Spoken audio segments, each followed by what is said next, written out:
الرحمن الرحيم الرحمن.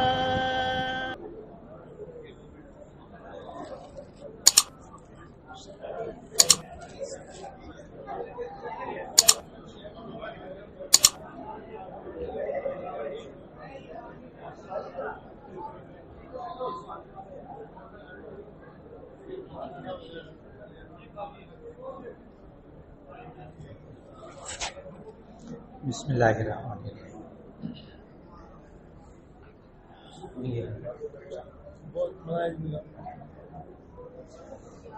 ایک صاحب نے سوال کیا ہے کہ آپ دن کے اوقات میں 4 نفل اکٹھے پڑھ سکتے ہیں؟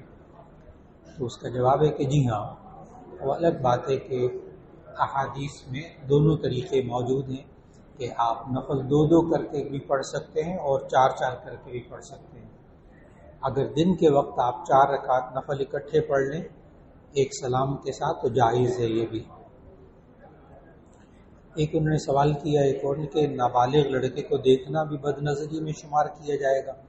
تو اس کا جواب ہے کہ جی نہیں. اصل میں اس میں نیت کا دخل ہے.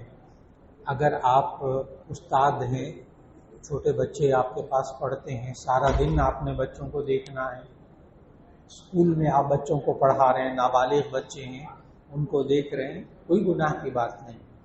اصل بیچ میں نفسانی خواہشات کا دخل، اگر نفسانی خواہشات کا دخل ہوگا پھر گناہ ہوگا. اور ایسی صورت کے اندر انسان کو اپنی نیت کو، اپنے اعمال کو دیکھ کر چلنا چاہیے، پھر یہ گناہ نہیں ہوئے گا. ورنہ میں نے پھر کہا اسکولوں میں بھی اور مدارس میں بھی استاد بچوں کو پڑھا رہا ہے تو ظاہر ہے ان کو دیکھے گا تو پڑھائے گا نا، بغیر دیکھے کیسے پڑھائے گا؟ وہ جو کہا جاتا ہے بری نظر سے بچنے کے لیے، وہ کہا جاتا ہے کہ خواہشات نفس اس کے اندر موجود نہ ہو. ایک صاحب نے کہا عموماً گھر کے سربراہ کی سختیوں یا خوف کی وجہ سے بچے جھوٹ بولنے پر مجبور ہو جاتے ہیں اور وہ کہتے ہیں اس کے علاوہ کوئی چارہ کار نہیں، اس کے بارے میں کیا کیا جائے؟ تو اس کا جواب یہ ہے کہ اصل میں ہم ماں باپ اور ہم جو گھر کے سربراہ ہیں، ہماری تربیت کی یہ کمی ہے. اور ہماری تربیت میں کمی کیا ہوتی ہے کہ ہم لوگ بچہ جھوٹ بولے ہم چھوڑ دیتے ہیں، سچ بولے تو ہمیں غصہ آتا ہے. اس کی میں ایک مثال دوں گا کہ ہم سے غلطی کہاں ہوتی ہے. مثال کے طور پر گرمیوں کا آج کل موسم ہے، کسی چھوٹے بچے سے گلاس ٹوٹ گیا شیشے کا، پوچھا کس نے توڑا؟ تو چپ کر کے کھڑا ہو گیا، اس کا مطلب اسی نے توڑا ہے. کھینچ کے اس کے مارا پٹائی کی، نقصان کر دیا، بات ختم ہو گئی، ایک واقعہ ہو گیا. اب چند دن بعد پھر اس بچے سے گلاس ٹوٹا اور پوچھا کس نے توڑا؟ میں تو تھا ہی نہیں، مجھے پتہ ہی نہیں. چلا جا سگریٹ دفعہ جا، چلا گیا. بعد میں پتہ چلا کہ توڑا اسی نے تھا. اب کیا، چونکہ غصہ ٹھنڈا ہو گیا نا، غصہ ٹھنڈا ہو گیا تو ہم اس دوسرے واقعے میں ہم کچھ نہیں کہیں گے. کیوں؟ اس لیے غصہ ٹھنڈا ہو گیا. ہم لوگ اپنے بچوں کی بسا اوقات پٹائی کرتے ہیں تشفی غیظ کے لیے، اپنے غصے کو بجھانے کے لیے، تربیت کے لیے نہیں. حالانکہ ان واقعات میں تربیت کیسی ہونی چاہیے تھی کہ ہم بچوں کے اندر، اپنے گھر کے اندر یہ شعور پیدا کریں، بیٹا یعنی بچہ اس بات پر ایمان اور یقین رکھتا ہو کہ اگر میں سچ بولوں گا تو یہ باپ مجھے چھوڑ دے گا اور اگر میں جھوٹ بولوں گا تو یہ میری بڑی پٹائی کرے گا، پھر میرے لیے بچنا مشکل ہو جائے گا. کاش کہ ہم اپنے غصے پر قابو پائیں اور غصے میں تربیت نہ کریں اور بچوں میں اس بات کا اعتماد بٹھائیں. اپنے شاگردوں میں تو کلاس روم میں بھی یہی کہتا ہوں، سچ بول دیں جان چھوٹ جائے گا، سمجھا دوں گا، برا بھلا کہہ دوں گا، سزا نہیں دوں گا. لیکن اگر مجھے پتا چلا کہ آپ میں سے کسی نے جھوٹ بولا ہے تو پھر سزا سخت ہوگی. آپ گھر کے اندر جب یہ ماحول بنائیں پھر انشاءاللہ گھر کے سربراہ کی سختیوں کی وجہ سے، خوف کی وجہ سے بچے جھوٹ نہیں بولیں گے. ایک صاحب نے کہا جانوروں میں حرام مغز کی کیا حیثیت ہے، اس کا استعمال جائز ہے یا نہیں، اور حرام مغز جسم کے کون سے حصے میں ہوتا ہے؟ جی اس کی بتا دوں، اس کو کہتے تو حرام مغز ہے اور یہ انسان کی ریڑھ کی ہڈی میں، جانور کی ریڑھ کی ہڈی میں ہوتا ہے، پشت میں جو پٹھ کا گوشت ہوتا ہے اس میں گول گول مہرے ہوتے ہیں گردن کے سے لے کر نیچے تک. ان مہروں کے اندر جو سفید دھاگا ہوتا ہے نا اتنا موٹا سا، اس کو کہتے ہیں حرام مغز.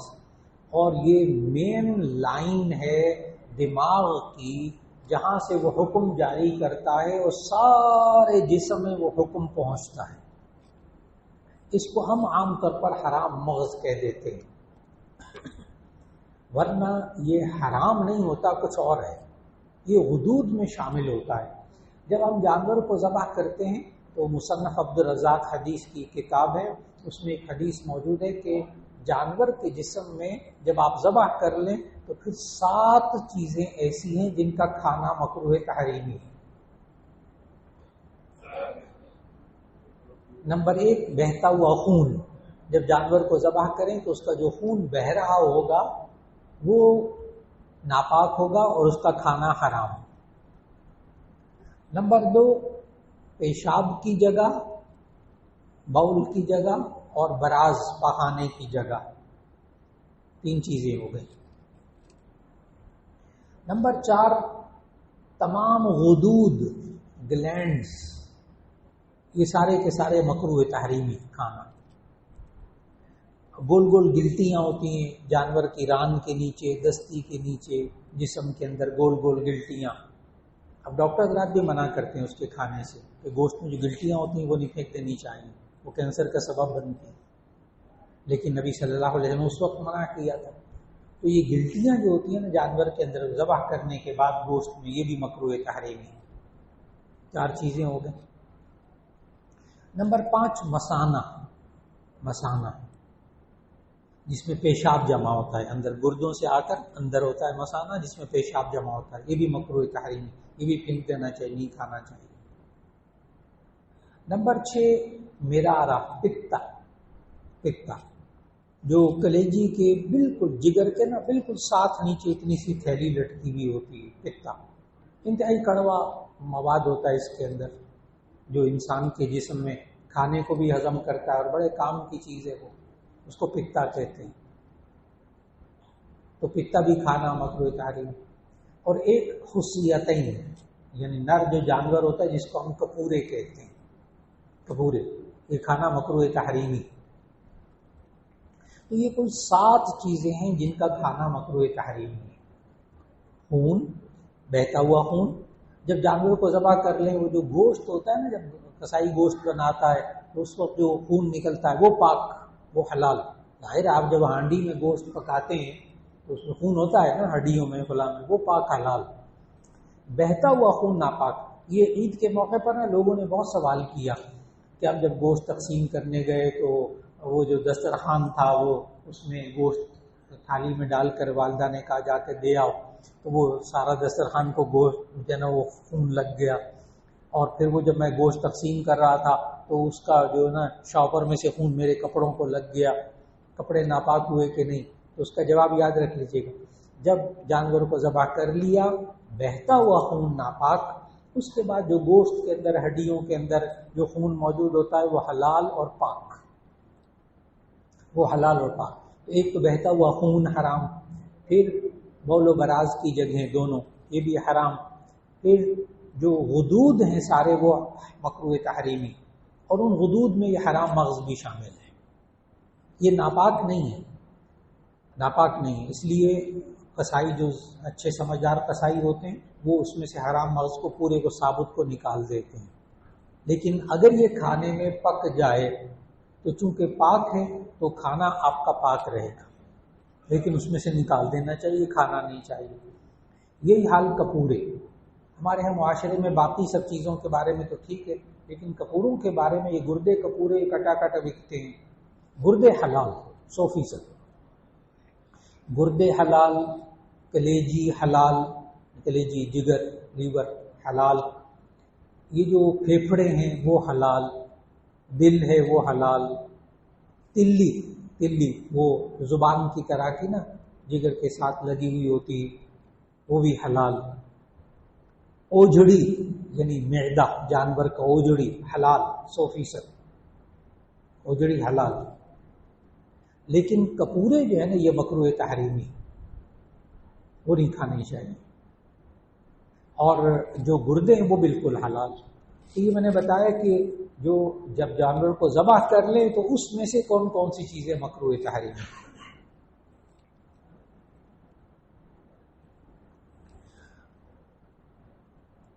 یہ ایک صاحب نے سوال کیا کہ حضرت حسین رضی اللہ عنہ کی شہادت اور واقعہ کربلا کے بارے میں کوئی مستند کتاب بتا دیں. تو یہ آج کل لوگ بہت مجھ سے پوچھ رہے ہیں. تو بہت سی کتابیں ہیں ہمارے اکابر نے لکھی ہیں، لیکن جب حال ہی میں بڑی ہی مستند اور معتدل کتاب جس میں معلومات بھی ساری مل جاتی ہیں اور ادھر ادھر کی ضعیف روایات بھی نہیں ہیں، وہ ہے مولانا عتیق الرحمن سنبھلی کی کتاب. مولانا عتیق الرحمن سنبھلی کی کتاب اردو میں واقع کربلا اور شہادت حسین رضی اللہ تعالیٰ عنہ پر مستند کتاب، مستند معلومات اس میں اعتدال کے ساتھ مل جاتی ہیں. ایک صاحب نے کہا جادو سے نجات کا مکمل علاج بتا دیں. تو اس کا جواب یہ ہے کہ جب بھی کبھی جادو کے اثرات ہو جائیں تو اسی صورت میں خود نبی صلی اللہ علیہ وسلم پر اس کے اثرات ہوئے تو اللہ تعالیٰ نے 2 صورتیں نازل کی، قل اعوذ برب الفلق، قل اعوذ برب الناس. تو یہ معوذتین پڑھ کر دم کیجیے. پھر حفاظت کے لیے نبی صلی اللہ علیہ وسلم نے ہمیں آیت الکرسی بتائی، وہ پڑھ کر دم کیجیے. انشاءاللہ العزیز اللہ تعالیٰ جادو کے اثرات سے بچا لے گا. ایک صاحب نے کہا ایک آدمی نے اپنی بیوی کو 3 طلاقیں دے دی ہیں، لیکن وہ آدمی اور عورت دونوں خواہش رکھتے ہیں کہ دوبارہ سے ہم ایک ساتھ رہنے لگیں، تو کوئی حل ہے؟ تو اس کا جواب ہے کہ جی ہاں، اللہ تعالیٰ نے قرآن مجید میں اس کا حل بتایا ہے، لیکن اس کو سمجھنے کے لیے میاں بیوی دونوں کو جانا چاہیے جامعہ شفیہ میں، دارالافتاء میں. وہاں خواتین کے لیے الگ بیٹھنے کی جگہ بنائی ہوئی ہے. تو دونوں کی باتیں سنیں گے مفتی صاحب، چند ایک سوالات کریں گے، پھر اس کے بعد وہ فیصلہ لکھ کر دیں گے باقاعدہ مہر لگا کر، جو پاکستان کی تمام عدالتوں میں پھر قبول ہوتا ہے. تو حل موجود ہے، لیکن یہ حل مفتی صاحب سے جا کر پوچھنا ہوگا انشاءاللہ. یہ کہتے ہیں انسان کو کیسے معلوم ہوگا کہ اس کی نمازیں قبول ہو رہی ہیں اور دیگر عبادات وغیرہ؟ جی انہوں نے سوال کیا ہے کہ ہمیں کیسے معلوم ہو کہ ہماری عبادات قبول ہوئی کہ نہیں ہوئی. تو بہت آسان طریقہ، عبادت کو صحیح نیت سے ادا کریں اور اس کے فرائض، واجبات، سنتوں کے ساتھ اس کو ادا کریں، اللہ قبول فرما لے. اللہ نے ہمیں یہ 2 ہی باتیں بتائی ہیں کہ آپ کا عمل ٹھیک ہو اور آپ کی نیت ٹھیک ہو، عمل قبول ہو جائے گا، اللہ رد نہیں کرے گا. 2 باتیں صرف، ایک نیت ٹھیک ہو، خالص اللہ کے لیے میں کر رہا ہوں، اس میں دنیاوی مقصد کوئی شامل نہ ہو، کوئی اور غرض شامل نہ ہو. نمبر 2 وہ عمل ٹھیک ہو. ٹھیک ہونے کا معنی کہ اللہ اور اس کے رسول صلی اللہ علیہ وسلم کے حکم کے مطابق ہو. یعنی اس کے آپ نے نماز پڑھی ہے نا، اللہ کے لیے پڑھی ہے، اور اس کے اندر فرائض، واجبات، سنتیں آپ نے پوری کی ہیں، اب اللہ یہ قبول کر لے گا. یہ قبولیت کی نشانی ہے. ایک صاحب نے کہا صدقے کی چیز سے پھلانگنا کیسے ہیں؟ بعض لوگ کہتے ہیں درست نہیں ہے. ہاں یہ صدقے کی چیز کو پڑی ہوتی ہے نا، ہمارے ہاں بڑی مصیبت ہے یہ والی. ایک تو یہ کہ وہ کالا بکرا صدقے میں ذبح کرتے ہیں، پھر اس کی سری نہ چوراہے میں پھینک دیتے ہیں، اور جو اس کے اوپر سے گزرے گا نا اس کو یہ بیماری لگ جائے گی، میرے اوپر سے ٹل جائے گی. یہ ہمارے ہاں معاشرے میں مصیبت ہے اور یہ گناہ کی بات ہے. اس نیت سے سری پھینکنا کہ جو اس کے اوپر سے گزرے گا وہ بھی مصیبت میں مبتلا ہو جائے گا، یہ خود گناہ ہے، گناہ کبیرہ ہے، کسی کو نقصان پہنچانا. ہاں البتہ آپ یہ گوشت، اول تو کالا بکرا صدقہ کرنا ضروری نہیں. کالا بکرا کہیں پڑا ہو تو اس کے اوپر سے گزرتے نہیں ہیں، یہ سب توہمات.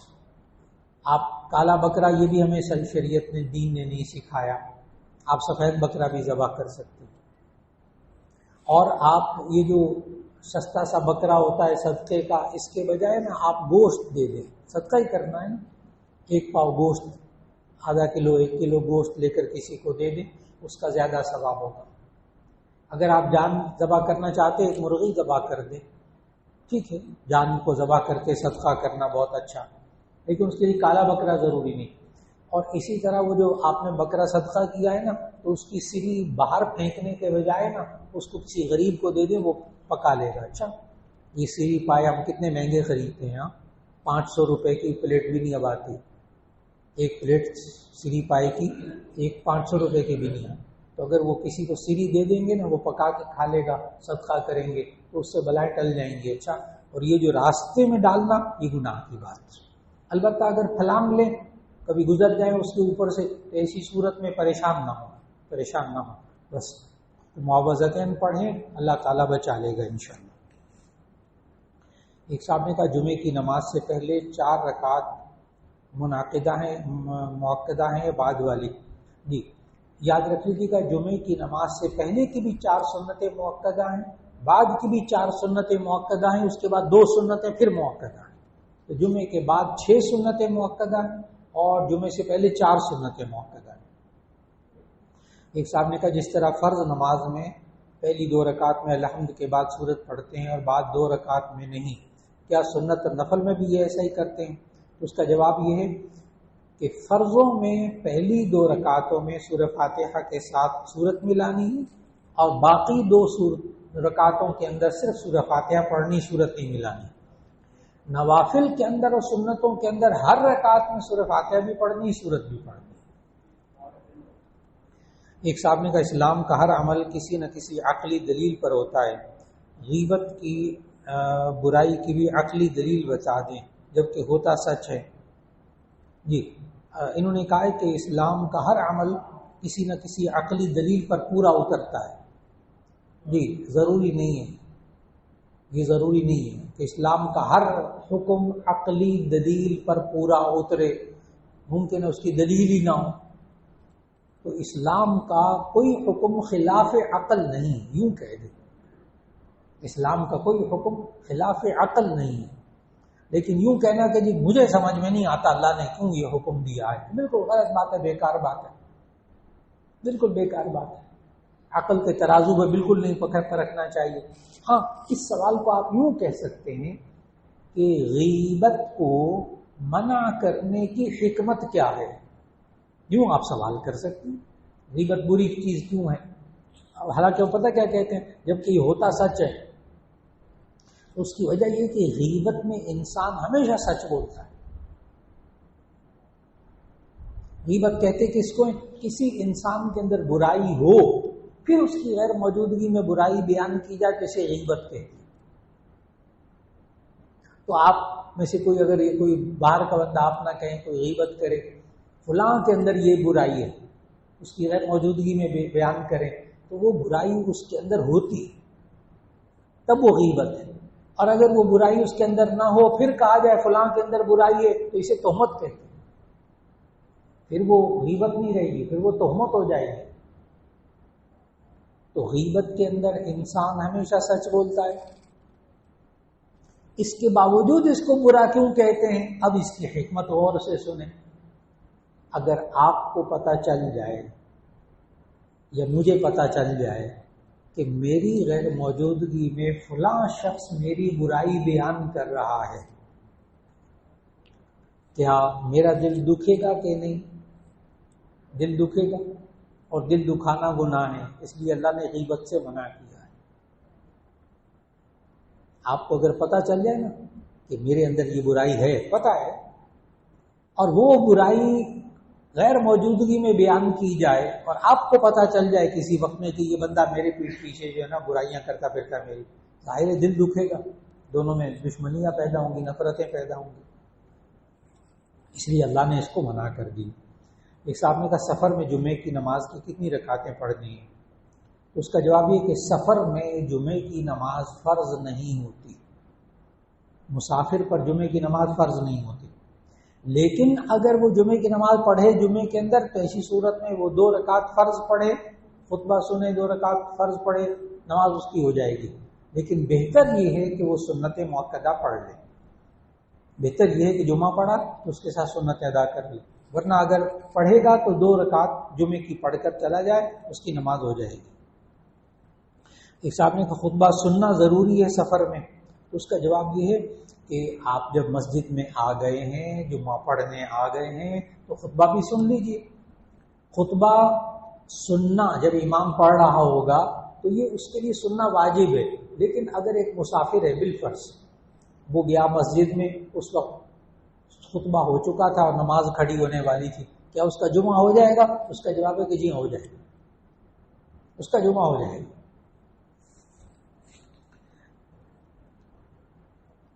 ایک صاحب نے کہا کہ آج کا اہم مسئلہ یہ کہ ہر مسلمان پریشان ہے کہ وہ دین کی کس شاخ پر عمل کرے۔ کوئی جہادی جماعت ہے، کوئی تبلیغی جماعت ہے، کوئی فلاں ہے، تو کس شاخ پر عمل کرنا افضل ہے؟ تو اصل میں بات پتہ کیا ہے؟ بات یہ ہے کہ آج جو دین کی مختلف شاخیں ہیں نا، جس شاخ کے ساتھ کوئی بندہ جڑا ہوا ہے نا، وہ دوسرے کو برا کہہ رہا ہے، اس لیے یہ سوال آیا ہے۔ کوئی تبلیغ میں لگا ہوا ہے تو وہ کوئی تبلیغ میں اگر لگا ہوا ہے تو وہ تبلیغ میں جو نہیں لگا ہوا اس کو برا کہہ رہا، اور جو مدارس میں پڑھا رہا اس کو برا کہہ رہا۔ کوئی مدارس میں پڑھا رہا ہے، اسباق پڑھا رہا ہے، حدیث پڑھا رہا ہے، تفسیر پڑھا رہا ہے، وہ جماعت میں نہیں جا رہا، تو اسی صورت میں وہ جو کتاب پڑھانے والا مدرس ہے وہ اس کو برا بھلا کہہ رہا۔ کوئی جہاد کر رہا، وہ جہاد نہ کرنے والے کو برا کہہ رہا۔ آج دین کی کسی شاخ پر آپ عمل کر رہے ہیں، آپ عمل کیجئے، آپ افضل ہیں، لیکن بس اتنی سی غلطی نہ کیجئے، دوسرے کو برا نہ کہیں۔ اصل برائی یہاں ہے، برا نہ کہیں۔ ایک مدرس ہے وہ دین کا کام کر رہا ہے، ماشاءاللہ، اللہ تعالیٰ آپ کو قبول فرمائے۔ ایک تبلیغی جماعت میں لگا ہوا، جی اللہ تعالیٰ قبول فرمائے۔ ایک جہاد میں لگا ہوا، جی اللہ آپ کو قبول فرمائے۔ ایک اور کسی نیک کام میں لگا ہوا ہے، جی اللہ تعالیٰ آپ کو مبارک فرمائے۔ بس دین کی کسی شاخ پر عمل کر کے دوسرے کو برا نہیں کہنا، پھر بات سمجھ میں آ جائے گی۔ ایک شخص نے کہتے ہیں سوال کہ ایک شخص نے کمیٹی ڈالی، دوسرے مہینے پھر اس کی کمیٹی نمبر 9 پر نکل کر آئی، تو اس پر قربانی یا زکوٰۃ واجب ہوگی یا نہیں؟ جی اس کا جواب یہ ہے، سوال انہوں نے کیا کہ ایک بندے نے کمیٹی ڈالی اور عید سے پہلے کمیٹی نکل آئی، کیا اس پر قربانی واجب ہے کہ نہیں؟ تو اس کا جواب یہ ہے، اس کے پاس کمیٹی نمبر 9 نکلی یا 10 نکلی، غرض نہیں، غرض نہیں۔ کیا ہے اصل بات؟ عید کے دن 10، 11، 12 ذوالحجہ کو اس کی کمیٹی نکلی، کیا اس کے پاس 1,40,000 روپیہ موجود تھا، 52.5 تولہ چاندی کے برابر؟ اگر تھا اس دن تو اس پر قربانی واجب ہو گئی، اگر نہیں تو قربانی واجب نہیں ہوئی۔ اگر اس کی 50,000 کی کمیٹی نکلی، بالکل عید کے دن 1-2 دن پہلے 50,000 کی کمیٹی نکلی، اب اس بعد 50,000 60,000 روپے تھے، قربانی واجب نہیں ہوئی۔ قربانی واجب ہوگی 52.5 تولہ چاندی، 1,40,000 کے قریب اس کے پاس تھا تو اس پر قربانی واجب ہوگی، ورنہ نہیں۔ تو میں نے بتایا کمیٹی نکلنے یا نکلنے نہ نکلنے سے اس کا تعلق نہیں، اس کا تعلق اس بات سے کہ عید کے ان 3 دنوں میں کیا یہ صاحب نصاب تھا یا نہیں، بس۔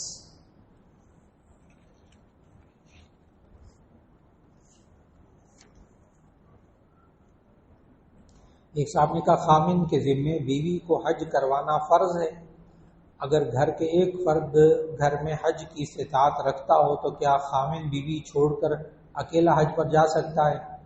تو اس کا جواب یہ ہے کہ خاوند اور بیوی کے لیے الگ الگ مالک ہونا، استطاعت ہونا، یہ شرط ہے حج کے فرض ہونے کے لیے۔ مثال کے طور پر آج کل جس دفعہ حج ہوا اس میں 12 لاکھ روپیہ کم از کم، یعنی سرکاری جو حج تھا وہ 12 لاکھ کا۔ اب کسی بندے کے پاس، خاوند کے پاس اگر 12 لاکھ روپیہ موجود تھا تو اسی صورت میں اس پر حج فرض ہو گیا۔ بیوی کے پاس نہیں ہے اس پر حج فرض نہیں ہوگا۔ لیکن اگر بیوی کے پاس 12 تولے سونا تھا، 12 تولے سونا، وہ 12 لاکھ سے اوپر ہو گیا، بلکہ 7 تولے سونا بھی ہو تو اب 2 لاکھ سے اوپر سونا تو وہ کتنا بن جاتا ہے؟ تو اگر اس کے پاس، بیوی کے پاس 12 لاکھ روپیہ یا اس کے برابر سونا تھا تو اس پر حج فرض ہو جائے گا۔ اب شوہر یہ کہتا ہے کہ مجھ پر حج فرض ہوا، آپ پر بھی حج فرض ہوا، ہم دونوں حج کراتے ہیں، بالکل ٹھیک۔ یہ جو انہوں نے سوال کیا کیا خاوند کے ذمے بیوی کو حج کروانا فرض ہے، تو اس کا جواب ہے کہ جی نہیں۔ خاوند کے ذمے بیوی کو حج کروانا فرض ہے، تو اس کا جواب ہے کہ جی نہیں۔ خاوند اتنے پیسے کا مالک ہے، اس پر الگ حج فرض ہوگا۔ بیوی پر اگر اتنے مال کی مالکہ ہے تو اس پر الگ حج فرض ہوگا۔ لیکن اگر بیوی پر حج فرض نہیں ہے اور شوہر کروا دے تو اس کا فرض حج ادا ہو جائے گا۔ اب بات مکمل ہو گئی۔ انہوں نے ایک سوال یہ کیا کیا خاوند بیوی کو چھوڑ کر اکیلا حج پر جا سکتا ہے؟ اس کا جواب ہے کہ جی ہاں، اپنا حج فرض ادا کر لے، لیکن کوشش یہی ہونی چاہیے کہ شادی کے بعد دلہا اور دلہن کو حج پہ بھیج دیا جائے، بجائے ادھر ادھر کے لمبے خرچے کرنے کے بجائے دلہا اور دلہن کو شادی کے بعد حج پہ بھیج دیا جائے۔ اس سے پتہ کیا ہوگا، اب ان کے پاس لاکھوں روپیہ بھی آئے گا نا، ساری زندگی دوبارہ حج فرض نہیں ہوگا۔ وہ بچے جب بڑے ہوں گے پھر دیکھی جائے گی۔ تو یہ آج کل ملائیشیا میں، انڈونیشیا وغیرہ کے جو نوجوان ہوتے ہیں ان کے ساتھ انہوں نے رکھا ہوا یہی ہے کہ شادی کے بعد پہلا کام یہ کہتے ہیں حج کر کے آؤ۔ چنانچہ وہاں شادی شدہ جوڑے بہت نوجوان جوڑے ملتے ہیں جو حج کرنے آتے ہیں، اور وہ یہ کہ یہی بات ہوتی ہے ان کے ذہن میں کہ یہ ایک ایسا فرض ہے، ایک دفعہ ادا کر لیں پھر دوبارہ زندگی میں کبھی فرض نہیں ہوگا۔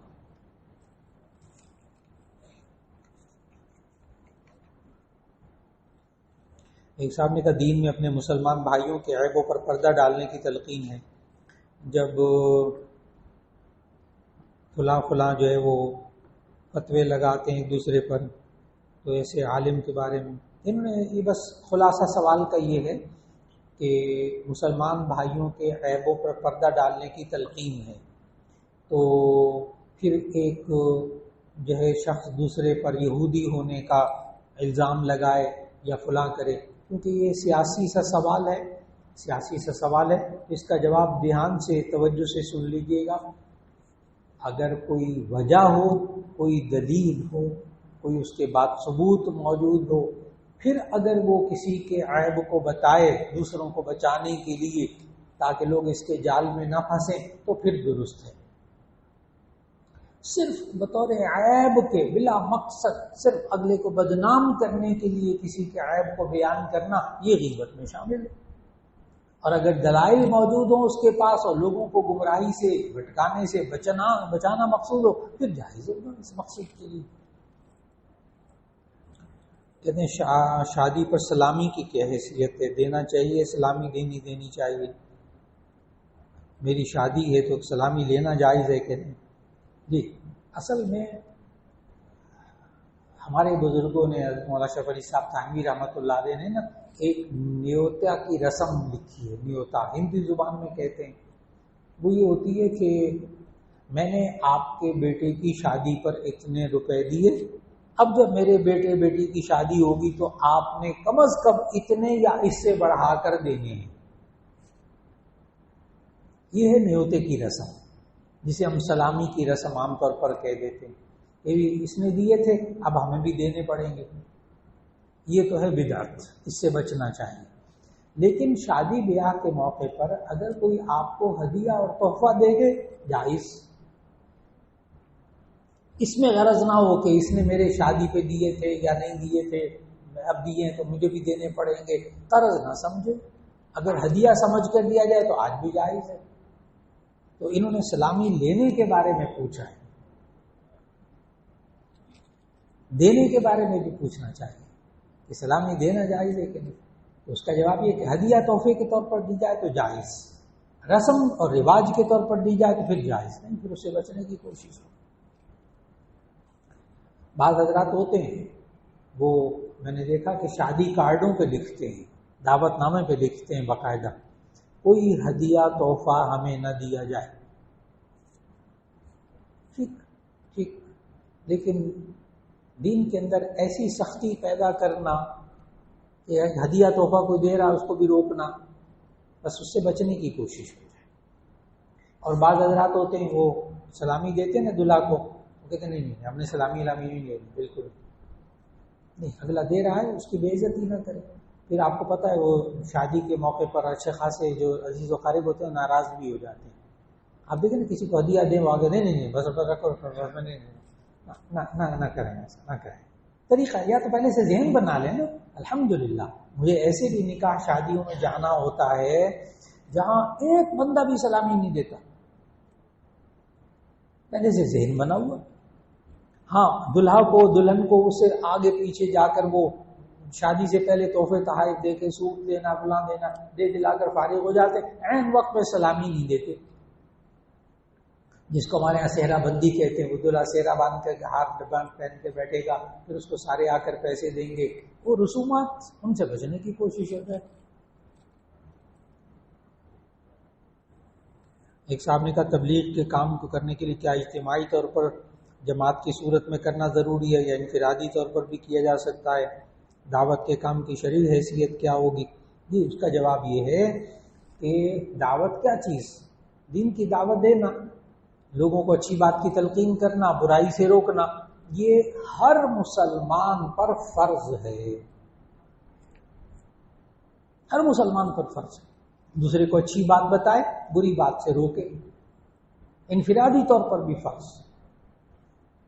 جو کوئی مسلمان دوسرے مسلمان بھائی کو اچھی بات نہ بتائے یہ گناہگار ہوگا.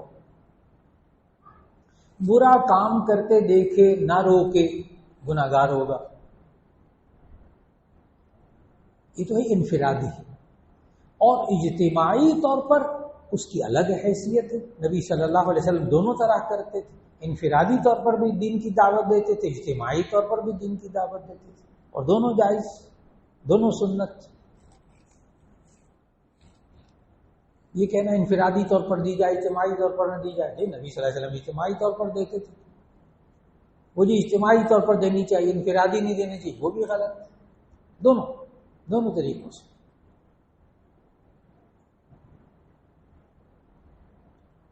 کہ بعض اخباروں سوال کیے، بعض اخباروں کتابوں میں لوگوں کی عزت خراب کرنے والے، قرآن مجید زندگی کرنے والے حالات لکھے ہوتے ہیں، ان میں لوگوں کا دردناک انجام بھی لکھا ہوتا ہے. کیا یہ غیبت میں ہے کہ نہیں؟ ہاں، انہوں نے سوال کیا ہے کہ اخبارات میں یا میڈیا کے اندر بعض برے لوگ ان کا برا انجام بتایا جاتا ہے. برا انجام بتایا جاتا ہے. جیسے ابھی وہ ملعون ہے سلمان رشدی، تو اس کے بارے میں بھی آ رہا ہے، تو اس کا انجام بیچارے کا کیا عجیب و غریب انجام ہے. اس کو خود بتا رہا ہے کہ میرا انجام یہ ہو رہا ہے. اس نے بھی نبی صلی اللہ علیہ وسلم کی شان میں، ازواج مطہرات کی شان میں بہت گستاخیاں لکھی اس نے. تو ان کا سوال یہ ہے کہ کیا اگر کسی ایسے شخص کے برے اعمال کے برے انجام کا ذکر ہو رہا ہو تو کیا یہ غیبت ہے کہ نہیں ہے؟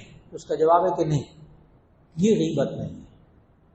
کسی برے عمل کے برے انجام سے آگاہ کرنا یہ غیبت نہیں ہے، اس میں غیبت کا گناہ نہیں ہوگا. ایک سوال کہ یہ دنیا بننے کے بعد اللہ تعالیٰ کی طرف سے ہمیں عربی زبان ملی اور تمام پیغمبروں پر وحی بھی عربی زبان میں نازل ہوئی، لیکن یہ دوسری زبانوں کا آغاز کب اور کیسے ہوا؟ اور عربی زبان کے بعد سب سے پہلے کون سی زبان وجود میں آئی؟ تو اس کا جواب یہ ہے کہ اللہ تعالیٰ نے قرآن مجید کے اندر فرمایا کہ وَاخْتِلَافُ أَلْسِنَتِكُمْ وَأَلْوَانِكُمْ إِنَّ فِي ذَلِكَ لَآيَاتٍ لِلْعَالَمِينَ. مختلف قسم کی زبانیں، مختلف قسم کے رنگ، مختلف قسم کی نسلیں، یہ سب اللہ کی نشانیاں ہیں. تو جنت کی زبان عربی، قرآن کی زبان عربی، نبی صلی اللہ علیہ وسلم کی زبان عربی، بالکل ٹھیک. بعض دوسری آسمانی کتابیں وہ سریانی زبان میں نازل ہوئی، عبرانی زبان میں نازل ہوئی، وہ عربی میں نازل نہیں ہوئی. تو عربی کا اپنا ایک مقام، اس لیے کہ وہ قرآن کی زبان، جنت کی زبان، جنتیوں کی زبان، نبی صلی اللہ علیہ وسلم کے اوپر جو قرآن حکیم اترا اس کی زبان، خود نبی صلی اللہ علیہ وسلم کی زبان، اس کی فضیلت اپنی جگہ. آپ اردو بولیں، آپ پنجابی بولیں، آپ کی مادری زبان جائز، اس کی اپنی فضیلت. اور زبانوں کا آغاز کیسے ہوا؟ جی آپ کی جو اردو زبان ہے نا، اردو زبان، اسی کے بارے میں بتاتا ہوں۔ اردو یہ لفظ ترکی زبان کا لفظ ہے اردو، اور اس کا اپنا مطلب، اپنا ترجمہ، اردو کا ترجمہ ہے لشکر۔ یہ لشکری زبان ہے۔ کہ ہوا کیا کہ برے صغیر کے اس علاقے میں جہاں اردو بولی جاتی ہے، یہاں مختلف جہاد کے لیے مختلف قومیں آئیں، مختلف فوجیں آئیں، ترک سے بھی آئے، عرب سے بھی آئے، ایران فارس سے بھی آئے، فلاں سے بھی آئے، ہندو جو ہندی زبان بولنے والے وہ بھی آئے، سنسکرت بولنے والے بھی آئے۔ یہ سارے لوگ جب فوجی یہاں جمع ہوئے، فوجی مختلف قسم کی، مختلف زبانیں بولنے والی، ایک نئی زبان وجود میں آئی جسے اردو کہتے ہیں۔ یہ میں نے اردو زبان کا نا ایجاد بتائی تاکہ آپ کو یہیں سے سمجھ میں آ جائے زبانیں کیسے وجود میں آتی۔ آپ کا قومی ترانہ، قومی ترانہ آپ کا کہتے ہیں اردو زبان میں، ہماری قومی زبان اردو ہے نا، ہمارا جو قومی ترانہ وہ بھی اردو ہے۔ آپ کو حیرت ہوگی، ہمارا قومی ترانہ پورا کا پورا، اس پورے قومی ترانے میں ایک لفظ اردو کا ہے، خالص اردو کا، جو کسی اور زبان میں نہیں بولا جاتا، باقی یا عربی ہے یا فارسی، یا عربی ہے یا فارسی۔ ہمارے پورے قومی ترانے میں ایک لفظ ہے جو اردو کا ہے، جو کسی اور زبان میں نہیں بولا جاتا، اور وہ ہے کا، کاف الف کا نظام۔ یہ کاف الف کا ہے نا، بس یہ اردو میں ہے، خاص اردو کا۔ باقی یا عربی یا فارسی یا دوسری زبانوں، ہندی زبان کے بھی جو اردو میں منتقل ہوئے وہ والے الفاظ۔ تو کہنے کا مقصد کیا کہ خود اردو زبان بھی اس طرح وجود میں آئی کہ یہاں بہت سارے لوگ اکٹھے ہوئے، ایک نئی زبان وجود میں آ گئی۔ جی جی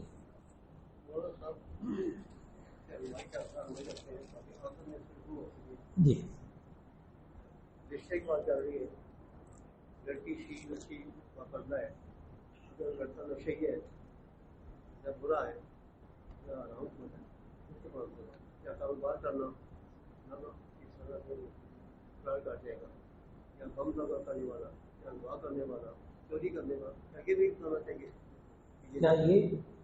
اچھا بھائی صاحب کا، ڈاکٹر صاحب کا سوال یہ ہے کہ جب رشتہ کیا جاتا ہے، رشتے کی تلاش کی جاتی ہے، تو بسا اوقات لڑکا جو ہوتا ہے وہ نشئی ہوتا ہے، یا لڑکا حرام کماتا ہے، یا لڑکا جو ہے وہ کاروبار ایسا کرتا ہے جو گناہ کا کاروبار ہے۔ تو کیا اس وقت یہ بھی نہیں بتانا چاہیے کہ یہ لڑکا ایسا ہے؟ تو اس کا جواب یہ ہے کسی دوسرے کو، یعنی ان کا سوال یہ کیا یہ غیبت ہے کہ نہیں ہے، یہ گناہ کی بات تو نہیں ہے؟ تو اس کا جواب یہ ہے کہ اگر آپ سے کوئی مشورہ مانگے کسی لڑکے کے بارے میں، رشتے کے معاملے میں آپ سے مشورہ مانگے، تو اگر اس کے اندر کوئی گناہ کبیرہ ہو، اگر اس کے اندر کوئی گناہ کبیرہ ہو، تو اگلے کو نقصان سے بچانے کے لیے بتانا گناہ نہیں ہے۔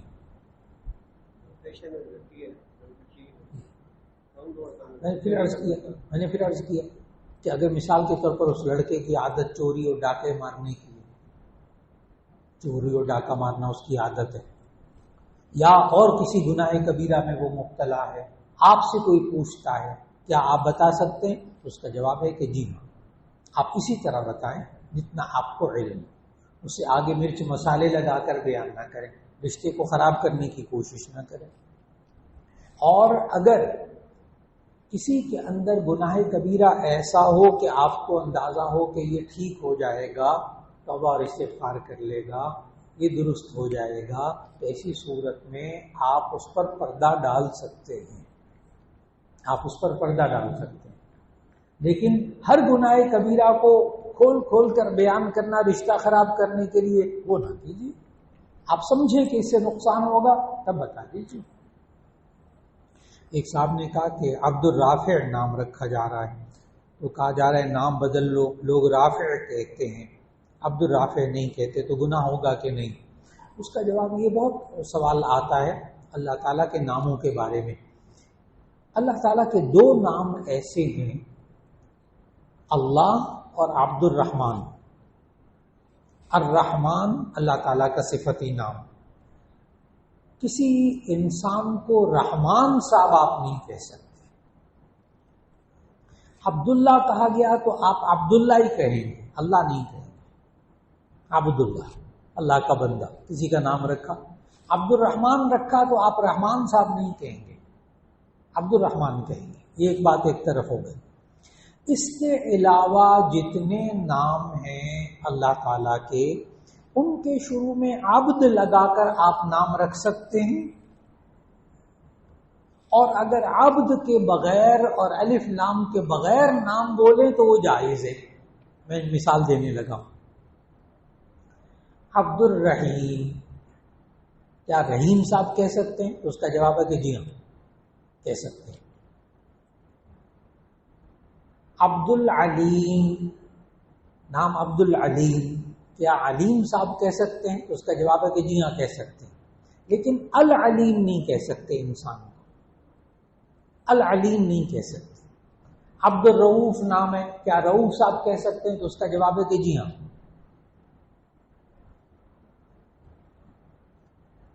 اس کی دلیل عبد الحفیظ نام، کیا حفیظ صاحب کہہ سکتے ہیں؟ تو اس کا جواب ہے کہ جی ہاں، لیکن الحفیظ، الرؤوف، العلیم نہیں کہہ سکتے کسی انسان کو، وہ اللہ کا صفتی نام ہے، کیونکہ الف لام لگانے کی وجہ سے وہ خاص ہو جاتا ہے۔ اور اس کی دلیل یہ ہے قرآن مجید سے کہ اللہ تعالیٰ نے قرآن مجید میں اپنے دو نام نبی صلی اللہ علیہ وسلم کے لیے بولے ہیں، حریص علیکم بالمؤمنین رؤوف رحیم۔ رؤوف الرحیم، یہ اللہ تعالیٰ نے نبی صلی اللہ علیہ وسلم کے لیے دو نام بولے۔ اچھا، 13ویں پارے کے پہلے صفحے میں حضرت یوسف علیہ السلام نے اپنے لیے دو لفظ بولے اور اللہ نے قرآن میں ذکر کیے، قال اجعلنی علی خزائن الارض انی حفیظ علیم۔ وہاں حفیظ اور علیم یوسف علیہ السلام نے اپنے آپ کو کہا ہے بغیر الف لام کے۔ اس لیے میں نے کہا عبد الحفیظ کو آپ حفیظ صاحب کہہ سکتے ہیں، عبد العلیم کو آپ علیم صاحب کہہ سکتے ہیں، عبد الرحیم کو آپ رحیم صاحب کہہ سکتے ہیں، عبد الرؤوف کو آپ رؤوف صاحب کہہ سکتے ہیں۔ کیا عبد الرافع کو رافع کہا جا سکتا ہے؟ اب جواب، تو اس کا جواب ہے کہ جی ہاں۔ تو محمد رافع نام رکھنا درست ہے، رافع احمد نام رکھنا درست ہے۔ آپ کسی کو رافع صاحب کہہ کر پکار سکتے ہیں، لیکن الرافع نہیں کہیں گے، الف لام لگا کر نہیں کہیں گے۔ اب جواب مکمل ہو جی۔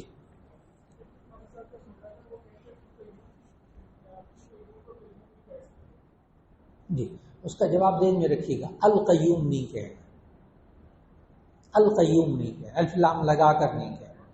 جی جی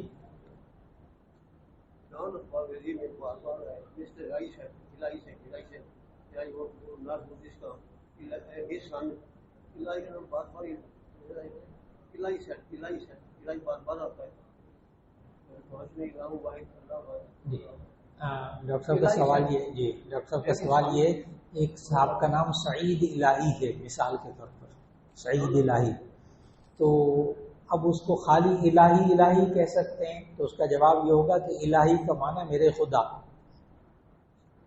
الہی کا معنی میرے خدا، تو ظاہر ہے کسی انسان کو آپ الہی کہہ کر نہ پکاریں، سعید الہی پورا نام پکاریں یا سعید صاحب کہہ دیں، الہی نہیں، جی بس اس سے بچنا چاہیے۔ جی جی جی، اس کا بھی یاد رکھ لیجیے، قل هو اللہ احد۔ اب وہاں احد بغیر الف لام کے اللہ تعالیٰ کا نام، بغیر الف لام کے کس کا نام؟ اللہ تعالیٰ کا، اس لیے کسی عام بچے کو احد نہ کہا جائے۔ احد صاحب آئے جی، کیا؟ عبد الاحد۔ لیکن اس کے باوجود بعض علماء نے کہا کہ بعض لوگ اپنے ایک صاحب کا نام احد چیمہ، احد چیمہ، اب احد ہی نام رکھا، عبد الاحد رکھا ہی نہیں، تو ایسی صورت میں گنجائش موجود الف لام کے بغیر۔